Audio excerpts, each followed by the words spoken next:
A little late for Halloween, a little early for Thanksgiving, but the perfect time for our next author's book.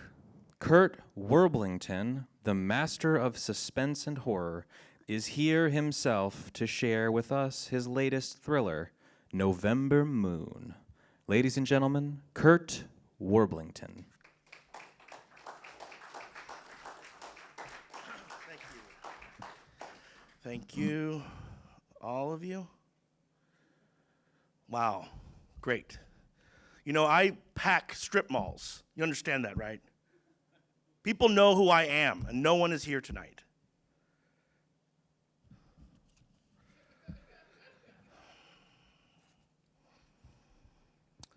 I shall read some excerpts from my exciting thriller, November Moon. I don't want to give too much away, so I'll be jumping around a bit. And if any of you are out there thinking that you might be able to write a thriller, don't, because we already have too many of them on the shelves as it is. So, his brother was dead. Tom knew this was the perfect time to reconcile with his father. Never got along with his father. Or, at the very least, convince his father to leave the family chicken farm to Tom in his will. The airports were packed, being a few days before Thanksgiving, and Tom's trek to the country was so uneventful that being bored would at least have been something to do. Once he arrived by Amish buggy to the minute town of Larwill, Indiana, an attractive antique dealer caught his eye. He was smitten and hopped out of the buggy without the driver even realizing it.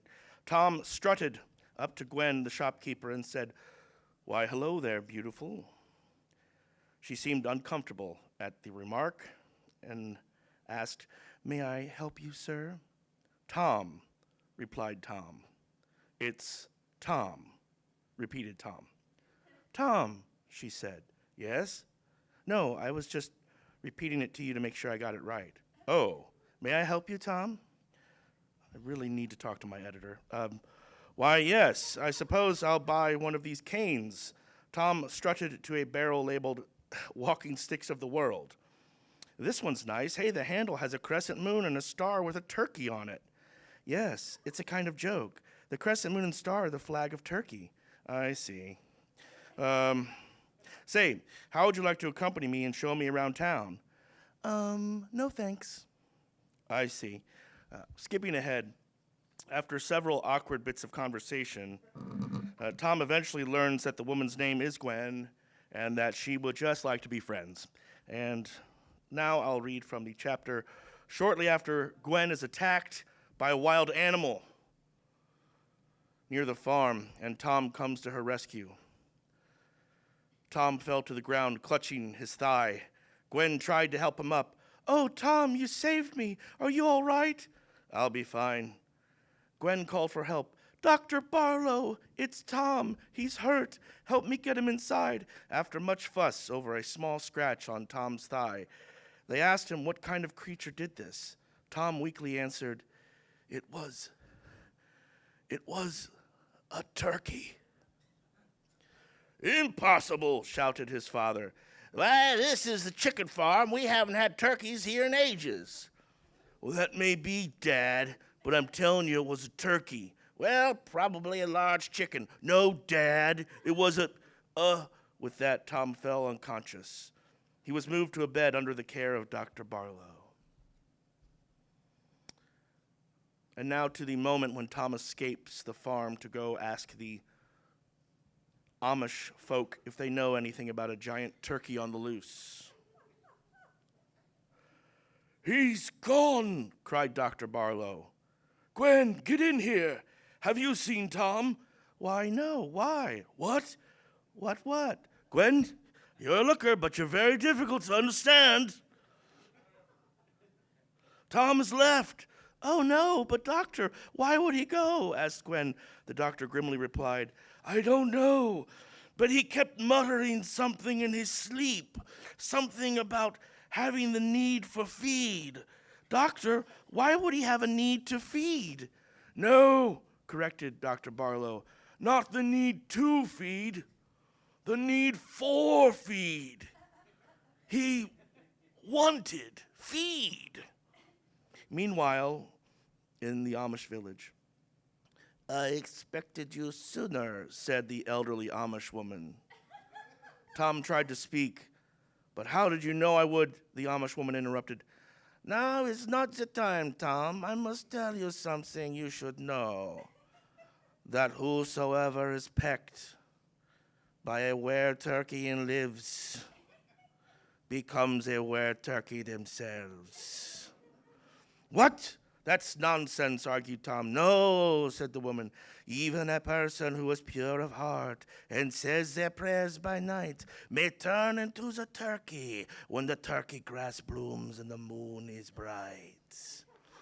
Tom refused to believe her. I tell you, that's a bunch of foolish nonsense. Why, that's just a bunch of gobbledygook, I tell you. It's gobble.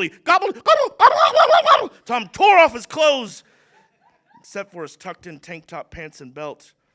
Multicolored feathers had burst from his skin. His hands turned into wings. His feet turned into talons of a turkey.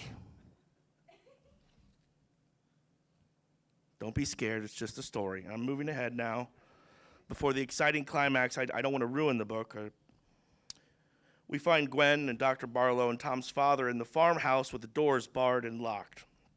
Gwen screams at the sound of something hitting the sliding glass door to the back porch. What is it, Dr. Barlow?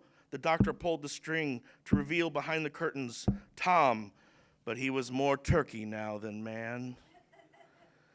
They could still tell it was Tom because the were-turkey was wearing Tom's signature flannel shirt buttoned all the way to the top. No one questioned how the turkey man managed to do that. Tom's white caruncles covered his head and neck, began changing colors to a bright red and blue. And there he was, just slamming his nose into the glass door over and over and over. After several terrifying minutes, Gwen's fear transformed to boredom. Doctor, why doesn't he try something else? Why does he keep doing that?